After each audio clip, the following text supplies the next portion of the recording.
Hi viewers. Mahabharata కథా ప్రవాహంలోకి తిరిగి స్వాగతం. ముందు వీడియోల కోసం డిస్క్రిప్షన్‌లో చూడండి. తరువాత వీడియోలు మిస్ అవ్వకుండా నా ఛానల్‌ని సబ్స్క్రైబ్ చేసుకోండి.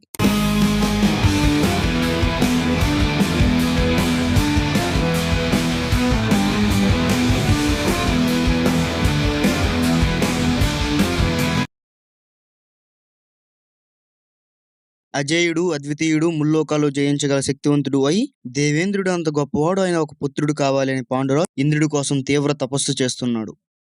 ఆ తపస్సుకు దేవేంద్రుడు ప్రత్యక్షమై నా వరప్రసాదం నా బంధుమిత్రులకు ప్రీతిపాత్రుడు, శత్రు దుర్భేద్యుడు అయిన కుమారుడు కలుగుతాడని చెప్పి వెళ్ళిపోతాడు. ఈ విషయం పాండురాజు కుంతీదేవికి చెప్పి ఇంద్రుని అంశతో ఒక పుత్రుడిని కనమని ఆజ్ఞాపిస్తాడు. భర్త అనుమతితో కుంతి ఇంద్రుడిని స్మరిస్తూ దూర్వాస మహర్షి చెప్పిన మంత్రం చెప్తుంది. వెంటనే దేవేంద్రుడు ప్రత్యక్షమై అతడి అంశతో గర్భాన్ని ప్రసాదించి వెళ్ళిపోతాడు.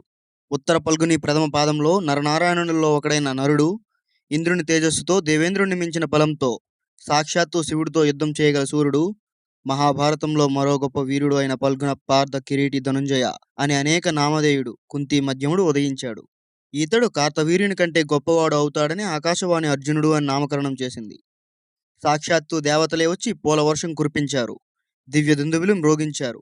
మనోహరములైన అప్సరసల నృత్యాలు, సిద్ధ విద్యాధరుల వేణు మృదంగాది వాద్యాలు, కిన్నెర కింపురుషుల లలిత గానాలు, మహర్షులు దేవతలు చేసే ఆశీర్వచనాల శబ్దాలతో మిక్కిలి మనోహరంగా ఉన్నది. ఆ కొద్దిసేపు శృతశృంగ పర్వతం దేవలోకంలా మెరిసిపోయింది.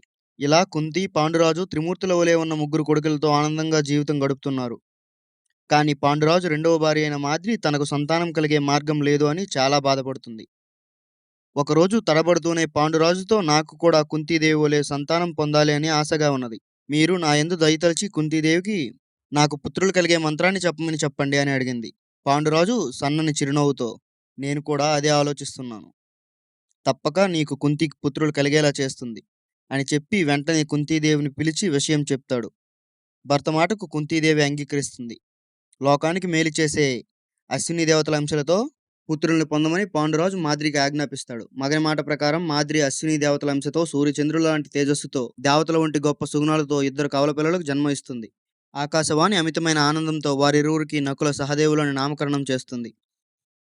ఈ విధంగా యుధిష్ఠిర, భీమార్జున, నకుల సహదేవులు పంచపాండవులు జన్మించారు అని తెలిసి వసుదేవుడు తన చెల్లులైన కుంతి బిడ్డల కోసం కశ్యపుడి ద్వారా చాలా విలువైన రత్నాభరణాలు పంపించాడు. అలా వెళ్ళిన కశ్యపుడు వసుదేవుడు చెప్పిన సందేశాన్ని చెప్పి తెచ్చిన రత్నాభరణాలు ఇచ్చి అక్కడే ఉండి పాండవులకు విద్యలు నేర్పిస్తూ వేదాలు, ఉపనిషత్తులు అభ్యసింపజేస్తూ ఉండేవాడు. అలా కాలం గడుస్తుంది. కొన్నాళ్లకు వసంత ఋతువులో ఒకరోజు చెట్లన్నీ విరబూసి ఉన్నాయి. అన్ని చెట్లు చక్కని రంగురంగుల పూలు పూశాయి. చల్లని గాలి, ఆ గాలితో పాటు మంచి గంధపు చెట్ల సువాసన పాండురాజు మనసులో శృంగార కోరికలు రేకెత్తించింది. మన్మథలీలకు వశుడై పాండురాజు స్నానం చేస్తున్న మాద్రిని చూసి మునిశాపాన్ని మర్చిపోయాడు. మాద్రి ఎంత వద్దని వారిస్తున్నా వినకుండా మాద్రితో సంభోగించాలనే యత్నంతో భార్యను కౌగిలించుకున్నాడు. శృంగార వాంఛతో నీ భార్యను తాకిన మరుక్షణం మరణిస్తావనుడి శాపం నిజమైంది. పాండురాజు ప్రాణాలు వదిలాడు. భర్త శవాన్ని ఒడిలో పెట్టుకుని మాద్రి బిగ్గరగా ఏడవడం మొదలుపెట్టింది. అది విని లోపల ఉన్న కుంతి వచ్చి జరిగినది చూసి తీవ్ర దుఃఖంతో సహగమనానికి సిద్ధమైంది. కానీ మాద్రి దానికి ఒప్పుకోకుండా తానే సహగమనం చేసుకుంటానని, పిల్లల్ని ప్రయోజకులను చేయమని చెప్పి మాద్రి పాండురాజుతో సహా చితిలో కాలి ప్రాణాలు విడుస్తుంది. ఇక్కడ ఒక ముఖ్యమైన విషయం చెప్పాలి. కొన్ని కథల్లో, అలాగే ఈ మధ్య యూట్యూబ్లో కూడా చూశాను. నకులుడు పాండురాజు మరణించాక తన శరీరం నుంచి కొంత మాంసాన్ని తింటాడు. దానివల్ల అతనికి జరగబోయేది ముందే తెలుస్తుంది అని. ఇలా ఇంకా చాలా కథలే ఉన్నాయి.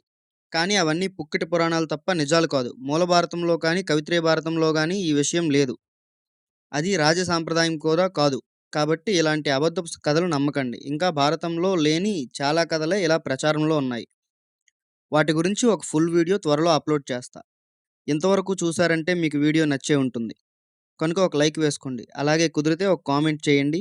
వీలైతే 4 షేర్లు, సబ్స్క్రైబ్ చేయడం మాత్రం మర్చిపోకండి. Signing off ఫిలోమిథికా.